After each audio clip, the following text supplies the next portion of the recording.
Hello friends, very good evening. Welcome to the Hindu editorial analysis. ఈరోజు మీ అందరికీ కూడా నేను ఫ్రీ వెబినార్ కండక్ట్ చేస్తున్నాను.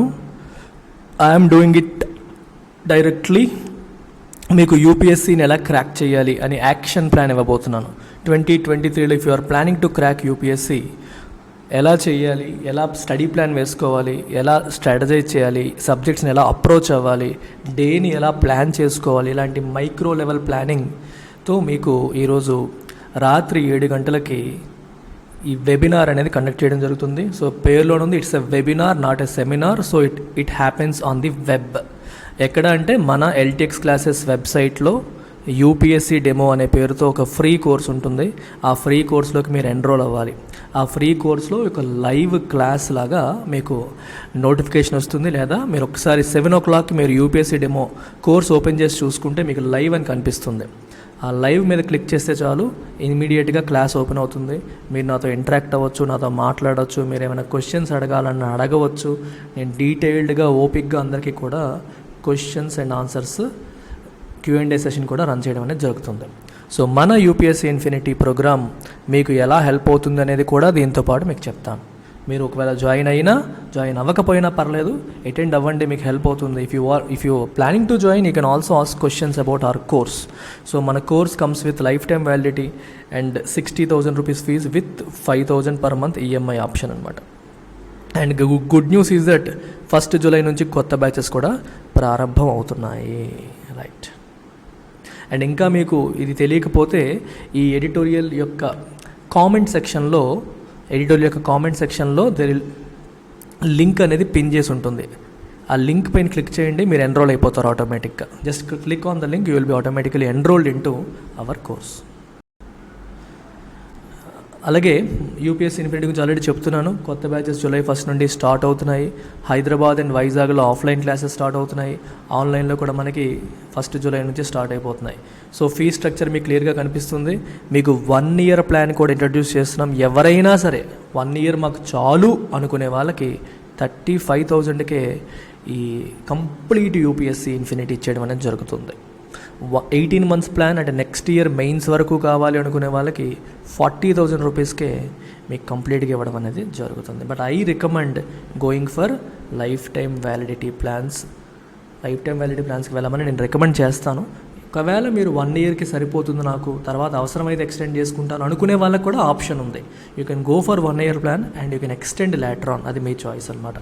So it comes with an EMI of 5,000 per month and it's valid till 30th June.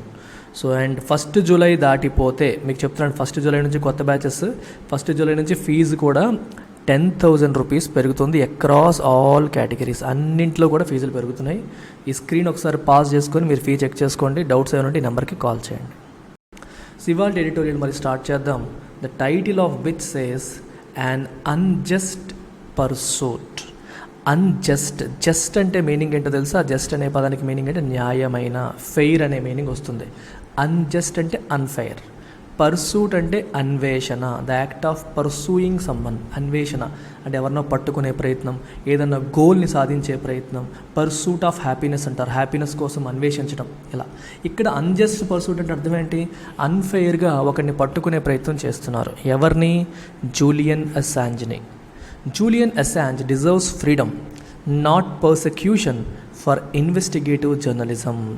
So WikiLeaks వ్యవస్థాపకుడు Julian అస్సాంజ్.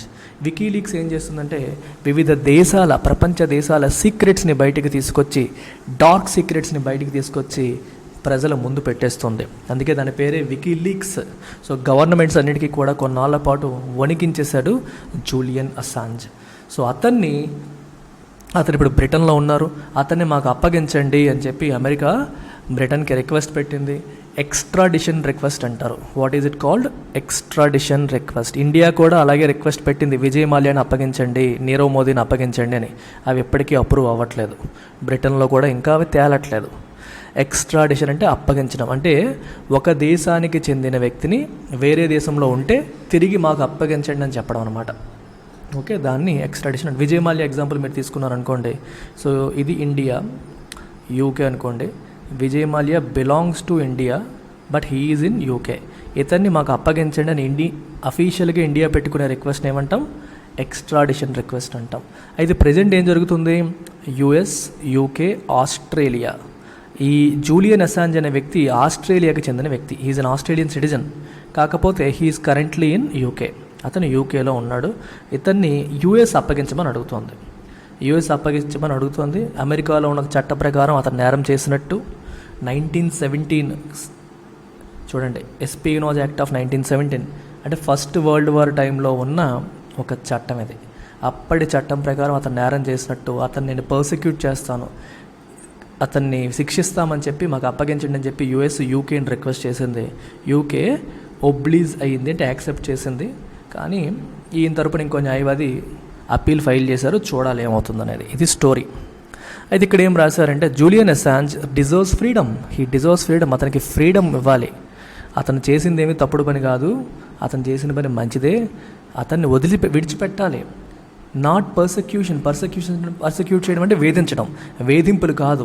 For investigative journalism చేసినందుకు ఆయనకి రావాల్సింది వేధింపులు కాదు, ఫ్రీడమ్, స్వేచ్ఛ కావాలి, ఆయనకి స్వేచ్ఛ రావాలి అని చెప్పి ఈ సెంటెన్స్ యొక్క meaning. The United States relentless pursuit of Julian Assange received a fillip after the British home secretary Priti Patel gave the go-ahead to extradite him to the US. United States యొక్క రిలెంట్లెస్ అంటే గ్యాప్ లేకుండా, ఎటువంటి break లేకుండా, gap లేకుండా. మీకు best example relentless outpour of rain. వర్షం కుండపోతగా కురుస్తూనే ఉంది, అంటే వితౌట్ ఎనీ గ్యాప్. అమెరికా కూడా జూలియన్ అసాంజ్ని మాకు అప్పగించాలని చెప్పి అసలు బ్రేక్ ఇవ్వకుండా, స్పేస్ ఇవ్వకుండా ప్రయత్నాలు చేస్తూనే ఉంది. ఆ ప్రయత్నానికి ఒక చిన్న ఫిలిప్ వచ్చింది. ఫిలిప్ అంటే ఒక చిన్న బలం చేకూరింది. After the British home secretary Priti Patel gave the go ahead to extradite him. Extradite చేయడానికి British home secretary Priti Patel approve చేసేశారు. సో కాబట్టి it has received a fillip అంటే అర్థం ఏంటి, something that boosts an activity. ఒక యాక్టివిటీని బూస్ట్ చేసేది లేదా సపోర్ట్ చేసేది. ఒక యాక్టివిటీని బూస్ట్ లేదా సపోర్ట్ చేసేదాన్ని ఫిలిప్ అంటారు. ఓకే, ఏంటో యాక్టివిటీ? Relentless pursuit. ఎలాగైనా తన్ని తెచ్చేసుకోవాలి, తన్ని పట్టేసుకోవాలని చేసే వాళ్ళ ప్రయత్నానికి ఒక చిన్న బలం చేకూరింది అని అర్థం అనమాట. Wanted for criminal charges. ఎందుకు ఇతన్ని పట్టుకోవాలనుకుంటున్నారు? అతని పైన క్రిమినల్ ఛార్జెస్ ఉన్నాయి. ఎందుకని? Which include violation of the country's espionage act 1917. Espionage act 1917 అంటే ఫస్ట్ వరల్డ్ వార్ టైంలో అమెరికాలో తీసుకొచ్చిన ఈ చట్టాన్ని ఆయన చేసిన పనులు వైలేట్ చేశాయి అని చెప్పి అతని పైన కేసు వేయడం జరిగింది. Mister Assange could face punishment ranging up to 175 years in prison if convicted in the US. అతను యుఎస్ తీసుకెళ్ళి అక్కడ యుఎస్ కోర్టులో ప్రవేశపెట్టి ఒకవేళ కన్విక్ట్ అంటే నేరం నిరూపితమైతే, అతని పైన మోపబడ్డ ఆరోపణలు నిజమే అని తేలితే, కోర్టు నమ్మితే 175 సంవత్సరాల జైలు శిక్ష పడవచ్చు. సార్ 175 సంవత్సరాలు బతుకుతారంటే బతికినన్నాళ్ళు ఇంకా జైల్లోనే ఉండే పరిస్థితి ఉంది. ఇక్కడ కొంచెం ఇంగ్లీష్ చూడండి. కుడ్ ఫేస్ అన్నారు. కుడ్ అంటే పాసిబుల్లీ, అంటే ఫేస్ చేసే అవకాశం ఉంది. మే అనే మీనింగ్ వస్తుంది. He may face, he might face, he could face అంటే అది ఆ పనిష్మెంట్ని ఫేస్ చేసే పాసిబిలిటీ ఉంది అని అర్థం. ఎస్పియోనాజ్ అంటే అర్థం ఏంటి? స్పై అనే పదం తెలుసు కదా మీకు. స్పై అంటే ఎవరు? గూఢచారి. మరి ఎస్పియోనాజ్ అంటే ది ప్రాక్టీస్ ఆఫ్ స్పయింగ్, గూఢచర్యం. స్పై అనే పదానికి నౌన్ ఫామ్ గూఢచర్యానికి సంబంధించిన చట్టం 1917లో తీసుకొచ్చారు. ఆ చట్ట ప్రకారం ఇతను ఆ చట్టాన్ని వైలేట్ చేసాడని ఇతని పైన క్రిమినల్ ఛార్జెస్ ఉన్నాయి. అందుకని హీఈస్ ఎ వాంటెడ్ పర్సన్. ఓకే, సో ఇప్పుడు బ్రిటన్ వాళ్ళకి అప్పచెప్పితే అతని పైన శిక్ష నిరూపితమైతే ఇన్ని సంవత్సరాల శిక్ష ఆయనకి పడే అవకాశం ఉంది. Could face. The charges were framed under the Donald Trump's administration after accusing him of collaborating with US soldier Chelsea Manning, who published classified documents and communications on wikileaks.org, the website run by Mr. Assange. Very good. The website run by Mr. Assange. So so చాలా చాలా important sentence. So దీని అర్థం ఏమిటి ఒకసారి చూడండి. The charges were framed. Charges అంటే ఏంటి? ఆరోపణలు. సో ఆరోపణలు ఎవరి హయాంలో ఫ్రేమ్ చేశారు? Under the Donald Trump administration. Donald Trump US ప్రెసిడెంట్గా ఉన్నప్పుడు చార్జెస్ని ఫ్రేమ్ చేశారు. After accusing him of collaborating with US soldier Chelsea manning. ఆయన పైన ఏంటి ఆరోపణ? యుఎస్ సోల్జర్, అమెరికాకి సంబంధించిన సోల్జర్ ఒక ఆయన చెల్సీ మ్యానింగ్ అనే వ్యక్తితో ఇతను కొలాబరేట్ అయ్యి కలిసి పనిచేసి ఆయనతో కలిసి పనిచేశాడు అని చెప్పి ఇతని పైన ఛార్జెస్ అనమాట. ఏంటది? Who published classified documents and communications on wikileaks.org. Julian Assange run చేస్తున్న wikileaks.org అనే వెబ్సైట్లో అమెరికన్ సోల్జర్ క్లాసిఫైడ్ అంటే బయటకి చెప్పకూడని సీక్రెట్ అనమాట, గవర్నమెంట్కి సంబంధించినవి అఫీషియల్ సీక్రెట్ డాక్యుమెంట్స్ని ఆ వెబ్సైట్లో అమెరికన్ సోల్జర్ అప్లోడ్ చేయడానికి ఈయన సహకరించాడు, ఆయనతో కొలాబరేట్ అయ్యాడు అనేది ఈయన పైన ఉన్న ప్రధానమైన ఆరోపణ. Mister Assange is the first journalist to have been charged under the first world war era act. ఈ చట్టం ఎప్పటిది? మొదటి ప్రపంచ యుద్ధం కాలం నాటిది. అప్పటి చట్టంని బేస్ చేసుకొని ఛార్జ్ చేయబడ్డ ఆరోపణలు ఎదుర్కొంటున్న మొట్టమొదటి వ్యక్తి. అంటే ఈ చట్టం ఎప్పటి నుంచో ఉన్నా ఇప్పటి వరకు దాన్ని ఉపయోగించలేదు. మొట్టమొదటిసారి జూలియన్ అసాంజ్ పైన ఆ చట్టాన్ని ఉపయోగిస్తున్నారు. Ironically during the tenure of mister Trump's predecessor అంటే ఎవరు? తను ముందున్న వాళ్ళు అని అర్థం. సక్సెసర్కి ఆపోజిట్ ప్రీడెసిసర్ అంటే మన తర్వాత వచ్చే వాళ్ళ సక్సెసర్, మనకంటే ముందున్న వాళ్ళు ప్రీడెసిసర్. ట్రంప్కి ముందున్న వాళ్ళు ఎవరు? బరాక్ ఒబామా టైంలో వైస్ ప్రెసిడెంట్ ఎవరు? ప్రెసిడెంట్ అయిన Joe Biden. The same Joe Biden was the vice president in Barack Obama's ఎరా.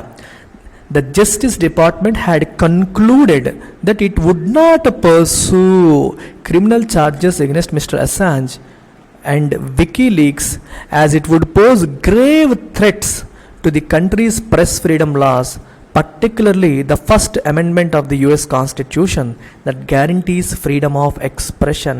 Extremely beautiful sentence. ఇక్కడ ఒక సెంటెన్స్ చూడండి ఎంత బాగా రాశారో. డొనాల్డ్ ట్రంప్ కంటే ముందు బరాక్ ఒబామా ఆధ్వర్యంలో ఆయన ప్రెసిడెంట్గా ఉన్నప్పుడు the same Joe Biden was the vice president. ఆ టైంలో జో బైడెన్ వైస్ ప్రెసిడెంట్గా ఉన్న టైంలో జూలియన్ అసాంజ్ పైన ఛార్జెస్ని పర్సూ చేయాలా వద్దా అంటే జస్టిస్ డిపార్ట్మెంట్ ఏమంటే కన్క్లూడ్ చేసింది? వద్దు, మనం ఛార్జెస్ పర్సూ చేయొద్దు, అతని పైన కేసుని మనం ముందుకు తీసుకెళ్ళొద్దు అని నిర్ణయించుకున్నారు. ఎందుకని? ఒకవేళ అతని పైన కేసు పెట్టి లోపలేస్తే దట్ వుడ్ పోజ్ గ్రేవ్ అంటే serious threat to the country's press freedom laws. దేశంలో ప్రెస్ ఫ్రీడమ్ లాస్కి అది ఒక థ్రెట్ లాంటిది. అంటే రేపు పొద్దున్న ప్రెస్ ఏం చేయాలన్నా భయపడే పరిస్థితి వస్తుంది. ప్రెస్ ఏం చేయాలన్నా ప్రభుత్వం జైల్లో పెట్టేస్తారేమో అనే పరిస్థితి వస్తుంది. దానివల్ల ప్రెస్ ఫ్రీడమ్ అనేది సఫర్ అవుతుంది. ఏ డెమోక్రసీ అయినా సరే ప్రెస్ నోరు నొక్కేస్తే, ప్రెస్ ఫ్రీడమ్ అనేది తొక్కేస్తే అక్కడ డెమోక్రసీ అనేది థ్రైవ్ అవ్వదు, సక్సెస్ అవ్వదు. అలాంటి ప్రాబ్లమ్స్ వస్తాయేమో, వాళ్ళు నోరు నొక్కేసే పరిస్థితికి అది దారి తీస్తుందేమో అని భావించి ప్రెస్ ఫ్రీడమ్ లాస్కి అది థ్రెట్గా భావించి వాళ్ళు కేసుని పర్సూ చెయ్యొద్దు అని నిర్ణయించుకున్నారు. అంటే అప్పుడు ఎవరు? Joe Biden vice president. అంటే ఆయన ఉన్నప్పుడు చేయొద్దని నిర్ణయించుకున్నారు. తర్వాత వచ్చిన ట్రంప్ చేద్దాం అనుకున్నారు. మళ్ళీ ఇప్పుడు జో బైడెన్ వచ్చినప్పుడు ఏం చేయాలి? ఇంతకుముందు తను వైస్ ప్రెసిడెంట్ ఉన్నప్పుడు ఏం చేశారు? పర్సూ చేయకూడదు అనుకున్నారు. కానీ ఇప్పుడు ఏం చేస్తున్నారు? ఈయన పర్సూ చెయ్యాలి అని నిర్ణయించుకున్నారు. అందుకే ఐరానికల్లీ అనే పదం వాడారు. ఐరానికల్ అంటే అనుకున్నట్టుగా కాకుండా ఆపోజిట్గా అనే అర్థం. In an ironic manner. Okay, పారాడాక్సికల్గా, అన్ఎక్స్పెక్టెడ్గా రివర్స్ అనమాట. అంటే జో బైడెన్ ఇంతకుముందు వైస్ ప్రెసిడెంట్గా ఉన్నప్పుడు తీసుకున్న దానికి ఇప్పుడు ప్రెసిడెంట్ అయ్యాక సేమ్ స్టాండ్ మెయింటైన్ చేస్తారని మనం ఎక్స్పెక్ట్ చేస్తాం. కానీ అన్ఫార్చునేట్లీ ఐరానికల్లీ అన్ఎక్స్పెక్టెడ్లీ ఆయన వేరే మార్గాన్ని ఎంచుకున్నారు అని అర్థం. And especially the first amendment of US constitution యొక్క first amendment something that guarantees freedom of expression guarantee చేస్తుంది. అది ఇప్పుడు తొంగలో తొక్కేసే పరిస్థితులు కనిపిస్తున్నాయి. The cables and documents pursued by WikiLeaks reveal the severe abuse of international and humanitarian law, war excesses, and crimes committed in Iraq and Afghanistan by the US government, among others, besides shining a light on the inner working of the elite in democracies and autocracies across the world. మరి WikiLeaks వాళ్ళు leak చేసిన cables లేకపోతే documents వీటిల్లో ఏముందంట, they reveal the severe abuse of international and humanitarian law. ఈ humanitarian లా కావచ్చు, international లాని ప్రభుత్వాలు ఎంతగా తొంగలో తొక్కుతున్నాయి, ఎంతగా అబ్యూజ్ చేస్తున్నాయి అనేది వీళ్ళు మనకి చెప్తున్నారు. ఈ కేబుల్స్ అండ్ డాక్యుమెంట్స్ అనేవి మనకి చెప్తున్నాయి. అలాగే వార్ ఎక్సెసెస్, ఎప్పుడైనా వార్ జరిగినప్పుడు వాళ్ళు వార్కి ఎలాంటి పరిస్థితుల్లో, అంటే వార్ జరిగేటప్పుడు ఎలా ఉండాలని చెప్పి కొన్ని ఇంటర్నేషనల్ లాస్ ఉన్నాయి. అంటే సిటిజన్స్ని టచ్ చేయకూడదు, సిటిజన్స్ని ఇబ్బంది పెట్టకూడదు, ఇట్లాంటివి కొన్ని ఉంటాయి. వాటిని కూడా చాలా వరకు చేయకపోవడం, వాటిని కూడా ఫాలో అవ్వకపోవడం. And crimes committed in Iraq and Afghanistan war, Afghanistan ఇరాక్లో అమెరికన్స్ చేసిన వార్స్ గురించి, కొన్ని క్రైమ్స్ గురించి డీటెయిల్డ్గా ఈ వికీలీక్స్ డాక్యుమెంట్స్లో క్లియర్గా మెన్షన్ చేయడం అనేది జరిగింది. Beside shining A light on the inner workings of the elite in democracies మరియు ఆటోక్రసీస్లో ఈ గొప్ప గొప్ప వాళ్ళు ఎలా పనిచేస్తారు అనే విషయాన్ని కూడా వికీలీక్స్ బయట పెట్టింది. ఇది మనకి వినడానికి ఎలా ఉంది, తప్పులా ఉందా? లేదు, ఆయన తప్పులనే బయట పెడుతున్నాడు. వీళ్ళు చేస్తున్న తప్పులను బయట పెడుతున్నారు.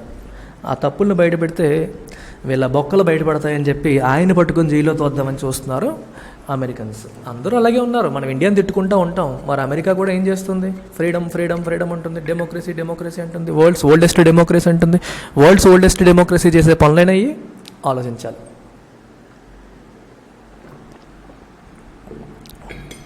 The diplomatic cables in particular, initially released after careful redaction by the media organizations and other documents, went on to form the bulwark of a large repertoire of investigative journalism.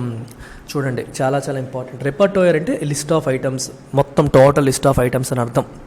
Investigative journalism యొక్క ఒక list of items కింద ఏవేవి మారాయి?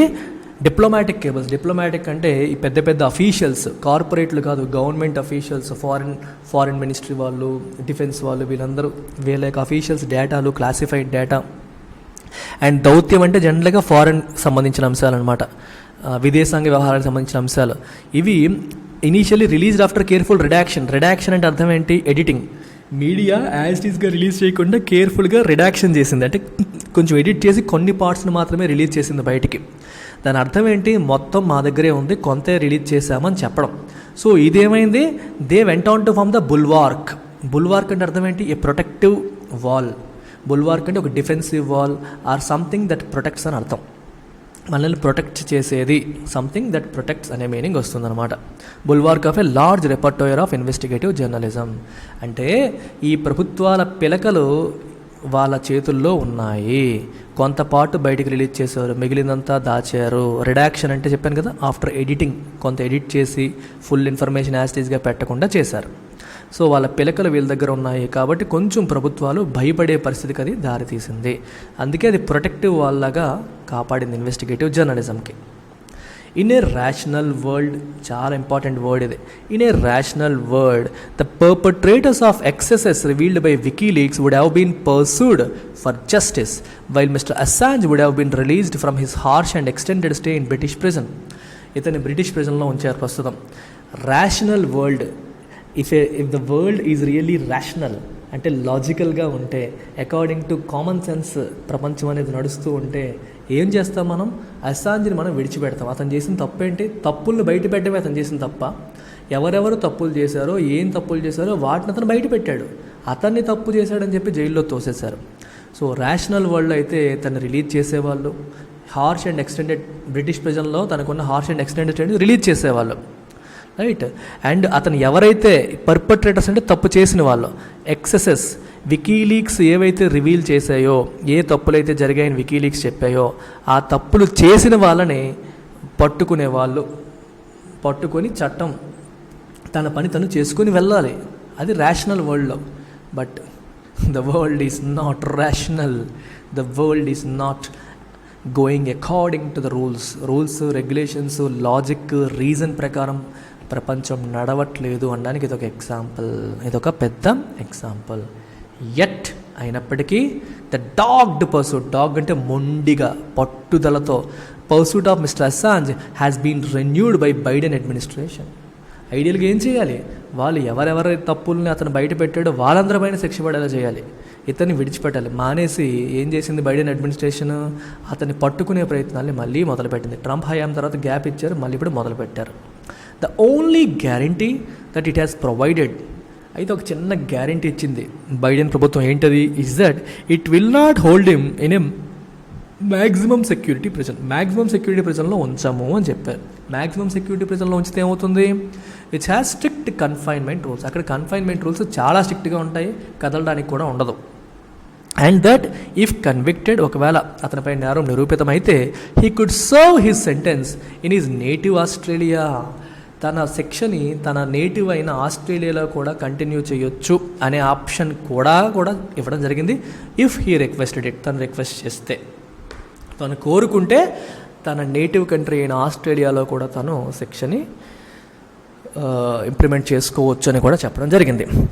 It's position runs counter to it's stated aim of bringing the US back to the four front of world democracies that promote values enshrined in the West as pivotal, such as freedom of expression accorded to the press. Very important sentence. America చేస్తున్న పనులు ఏవైతే ఉన్నాయో, America తీసుకున్న stand ఏదైతే ఉందో, it runs counter to it's stated aim. తన stated aim ఏంటి,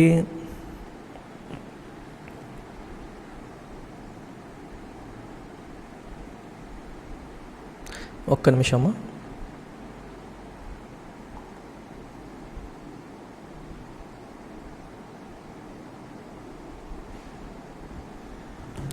okay, America యొక్క స్టేటెడ్ ఎయిమ్ ఏంటంటే ఏం చెయ్యాలి అమెరికాని, అంటే అమెరికాని ఎలా చూడాలని అమెరికా చెప్తోంది, of bringing the US back to the four front of world democracies. ప్రపంచ డెమోక్రసీస్లో అమెరికాని ఫోర్ ఫ్రంట్కి తీసుకురావాలి, ముందుకు తీసుకురావాలి, ముందు వరుసలో నిలబెట్టాలి, అది మా యొక్క ప్రధానమైన ఎయిమ్, గోల్ అని చెప్పి అమెరికా ఎప్పుడూ చెప్తూ ఉంటుంది. మరి అలా చెప్పే అమెరికా తను చేస్తున్న పనులు ఎలా ఉన్నాయి, it runs counter to it's stated aim. తను స్టేట్ చేసిన, తను చెప్పిన, తన ఏదైతే గోల్ అని చెప్తుందో దానికి ఆపోజిట్గా అమెరికా చేస్తున్న పనులు ఉన్నాయి. ఓకేనా, ఇప్పుడు చూడండి, ఈ చాలా ఇంపార్టెంట్ కాన్సెప్ట్స్ కొన్ని చెప్తాను వినండి.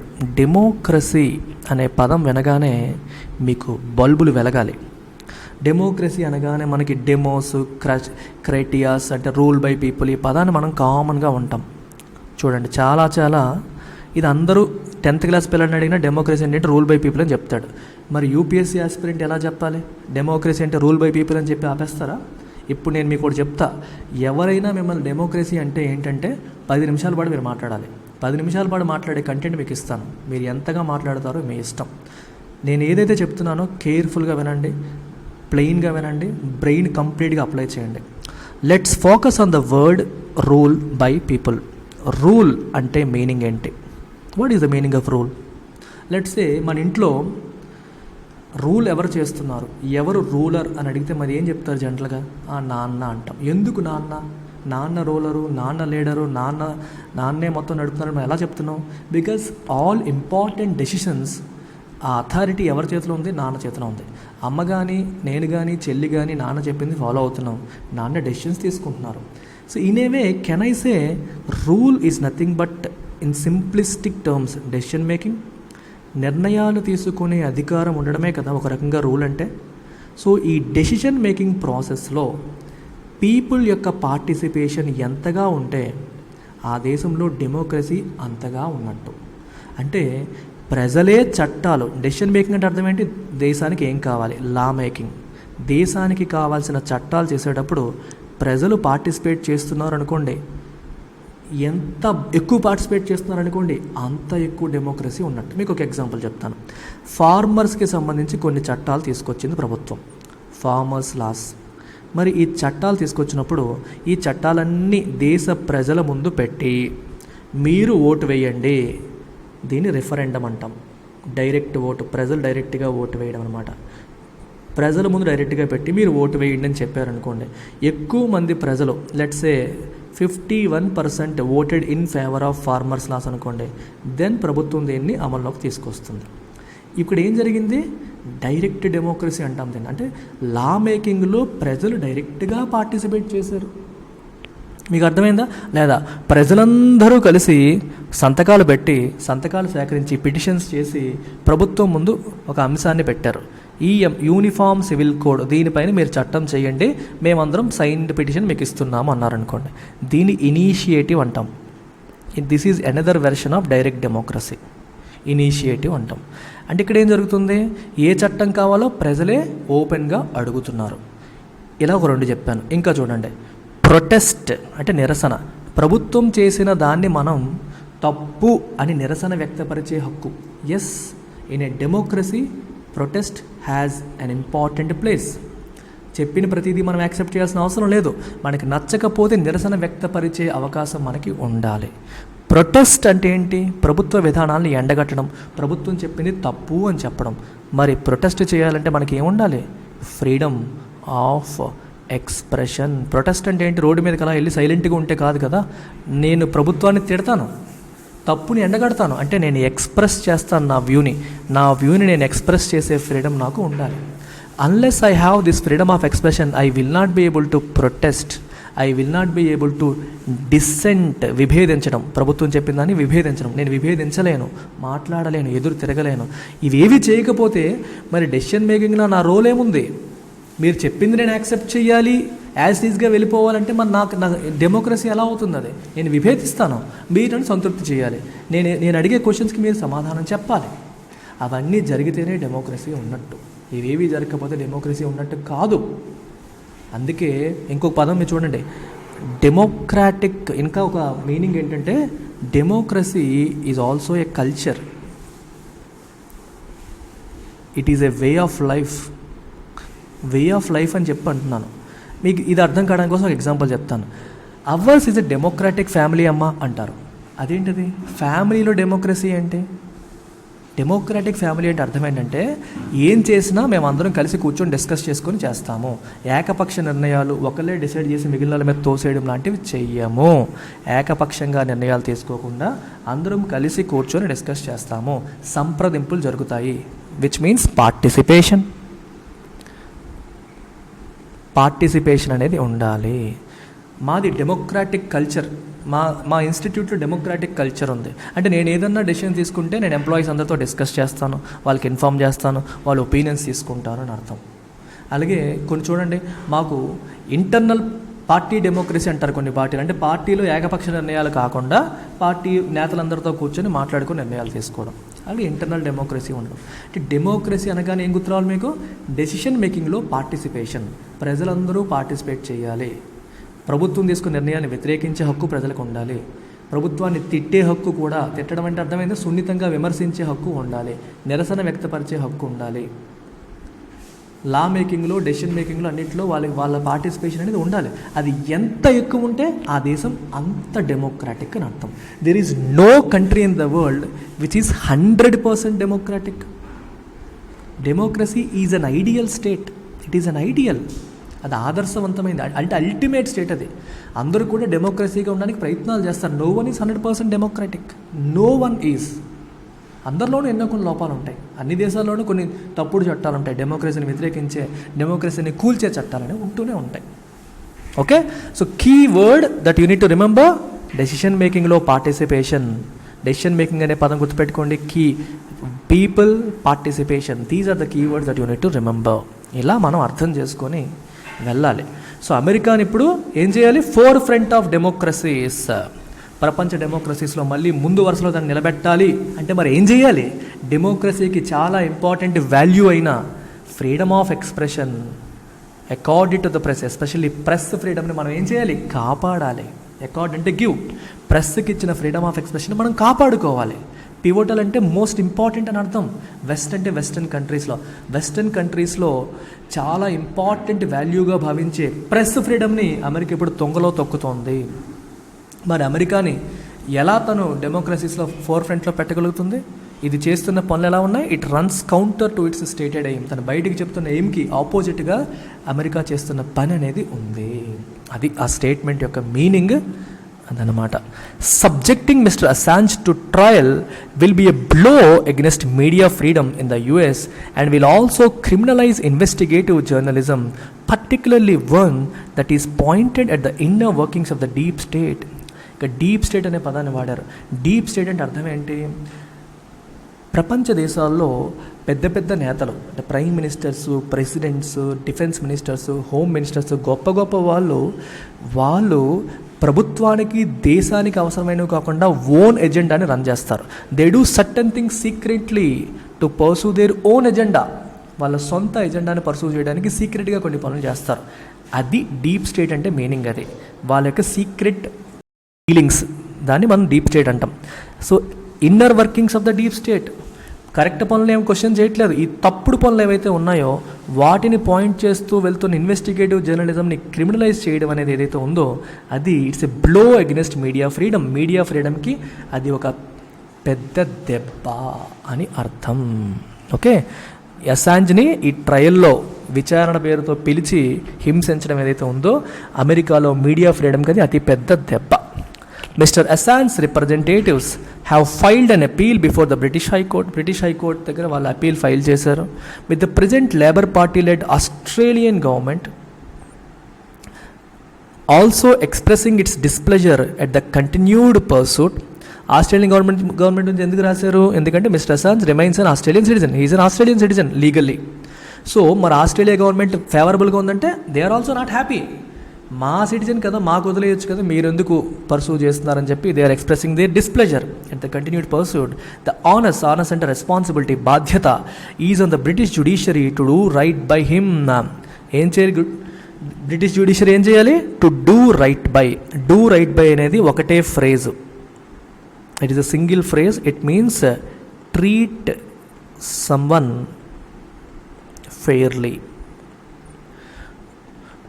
The onus is on the British judiciary to treat him fairly. ఇది అర్థం.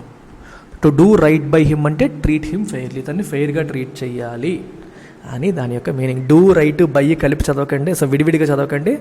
Read them together. Do right by which means treat someone fairly. Okay, అతనికి జస్టిస్ జరిగేలా చూడాలి. చూసే బాధ్యత బ్రిటిష్ జ్యుడిషియరీ పైన ఉంది అని ఈ సెంటెన్స్ యొక్క ఫైనల్ మీనింగ్. మీకు అర్థమైందని అనుకుంటున్నాను. I try to cover it in a detailed manner. Okay, UPSC optionals, PSIR, PubAd, PSIR. ఇప్పుడు మీకు ఇందాక చెప్పాను డెమోక్రసీ గురించి. పబాడ్, పిఎస్ఐఆర్ లాంటి ఆప్షనల్స్ చదివేటప్పుడు మనం అంత డీప్గా చదువుతాం. మామూలుగా పాలిటీలో మీరు డెమోక్రసీ కొంతవరకే చదువుతారు, కానీ పబ్లిక్ ఎడ్యుకేషన్ పిఎస్ఐఆర్ చదివేటప్పుడు you have to read about it in a deep manner. అదే అడ్వాంటేజ్. ఈ రెండు ఆప్షనల్స్తో ఉన్న స్పెసిఫిక్ అడ్వాంటేజ్ అది. They have a huge overlap with general studies. So ఇందులో మీరు చాలా కాన్సెప్ట్స్ని, డెమోక్రసీ, రైట్స్, జస్టిస్, లిబరలిజం, ఇలాంటి రకరకాల కాన్సెప్ట్స్ని డీప్గా నేర్చుకుంటారు. వాటి యొక్క ఇంపాక్ట్ మీకు జనరల్ స్టడీస్ ప్రిపరేషన్ పైన పడుతుంది. మీకు చాలా హెల్ప్ అవుతుంది. జనరల్ స్టడీస్ మీరు ఆన్సర్స్ కూడా ఇంకా బ్యూటిఫుల్గా రాయగలుగుతారు. అలాగే సోషియాలజీ, ఆంథ్రపాలజీ, తెలుగు లిటరేచర్, ఈ 5 ఆప్షనల్స్కి ఎల్టెక్స్ క్లాసెస్, న్యూ బ్యాచెస్ రన్ అవుతున్నాయి. So if you want to join, you can join by paying just 25,000 and this offer is valid only till 30th June. All courses come with lifetime validity. Take care. Bye bye.